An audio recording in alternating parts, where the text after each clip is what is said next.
నమస్తే. ఎంతోమంది షుగర్ వ్యాధి రివర్స్ చేసుకోవడానికి హోమియోపతి వాడతారు. మన దగ్గర కూడా చాలామంది వాడతారు. అంటే ఎందుకు పూర్తిగా షుగర్ వ్యాధి తగ్గుతుంది హోమియోపతి మందులతోటనేసి.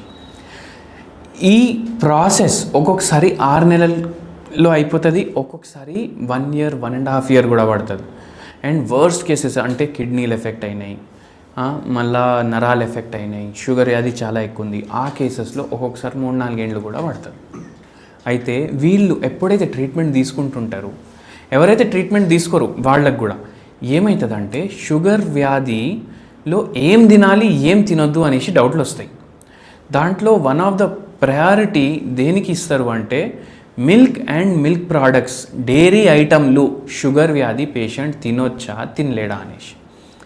నేనేం చెప్తా మా పేషెంట్స్కి కూడా అందరికీ చెప్తా. ఇప్పుడు చూడండి, షుగర్ వ్యాధిలో ఏమవుతుంది, గ్లూకోజ్ మెటబాలిజం కానీ కార్బోహైడ్రేట్ మెటబాలిజం కానీ దెబ్బ పడుతుంది. ఇప్పుడు మిల్క్లో మాత్రం లాక్టోస్ ఉంటుంది. మిల్క్లో లాక్టోస్ ఉంటే మిల్క్లో ఏమవుతుంది, మీకు లెవెల్లు పెరగవచ్చు ఎక్కువ తీసుకుంటే. బర్రెల పాలు కాదు, ఆవుల పాలు మీరు ఏం చేయాలి, మీరు అది దాంతో పెరుగు చేసుకోండి, దాంతో పనీర్ తయారు చేసుకోండి, దాంతో మీరు మజ్జిగ తయారు చేసుకోండి. ఇవి మీరు వాడచ్చు. ఎట్లా వాడాలి ఒకటి గుర్తుపెట్టుకోండి, బరువు కూడా ఎక్కువ ఉంది, షుగర్ వ్యాధి కూడా ఉంది. మీరు ఒక 50 గ్రాములు పనీర్ ఒక మీలే తిన్నారనుకోండి, ఓన్లీ అదే తిన్నారనుకోండి, మీకు ఈజీగా వెయిట్ లాస్ అవుతుంది. ఏం చేయాలి, డ్రై రోస్ట్ చేయాలి పనీర్ని, దాని మీద కొంచెం మిరియాల బుక్ని వేయాలి, దాని తర్వాత కొంచెం ఉప్పు వేయాలి. ఈ మిరియాల బుక్ని వల్ల వెయిట్ లాస్ అవుతుంది, షుగర్ వ్యాధి కంట్రోల్ అవుతుంది.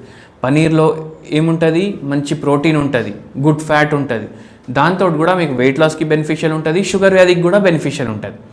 అట్లా చేయండి రెగ్యులర్గా. మళ్ళీ సెకండ్ ఏమో పెరుగు ఏంది, ప్రోబయాటిక్. ఇప్పుడు పెద్దోళ్ళు ఏమంటారు, మన మీల్ ఫినిష్ చేసే ముందు ఒక 2 బుక్కలు మంచిగా పెరుగు కలుపుకొని తినండి అంటారు. దీంట్లో కూడా కొంచెం మిరియాలు వేసుకోండి, క్రష్ చేసి వేసుకోండి, దాంతోపాటు కొంచెం కొత్తిమీర వేసుకోండి. అండ్ కర్డ్ రైస్ ఎట్లా హోటళ్ళల్లో ఇస్తారు, దీంట్లో ఉప్పు ఎక్కువ వేయకండి. ఇది మంచిగా పెరుగుతోడు కలుపుకొని తినండి. ఇది ఫర్మెంటేటెడ్ ఫుడ్, గుడ్ ఫర్ షుగర్ వ్యాధి. మళ్ళీ దీని గ్లైసెమిక్ ఇండెక్స్ కూడా చాలా తక్కువ ఉంటుంది, అది కూడా చాలా మంచిది షుగర్ వ్యాధికి. అందుకే ఇవి రెగ్యులర్లీ ప్రిఫర్ చేయండి మీరు షుగర్ వ్యాధి ఉంటే. మళ్ళీ అట్లనే చాయ్ తయారు చేసుకుంటారు కదా, చాయ్లో పాలేసి మంచిగా బాయిల్ చేస్తారు దాన్ని. దాంట్లో ఏమవుతుందంటే మీ చాయ్ ఏదైతే హెల్త్కి బెనిఫిట్ ఉంటుంది అది విషంలాగా తయారైపోతుంది. అందుకే ఓవర్ బాయిల్ చేయొద్దు టీని. మీరు కొద్దిగా బాయిల్ అవ్వగానే మిల్క్, వాటర్ సపరేట్ బాయిల్ చేసి డికాక్షన్ తయారు చేసి 2 కలుపుకోండి. 3/4 అయితే వాటరే ఉండాలి, 1/4 మిల్క్ ఉండాలి దాంట్లో. ఇది మీరు గుర్తుపెట్టుకోండి. ఈ వాటర్ అంటే ఏం వాటర్, డికాక్షన్ వాటర్.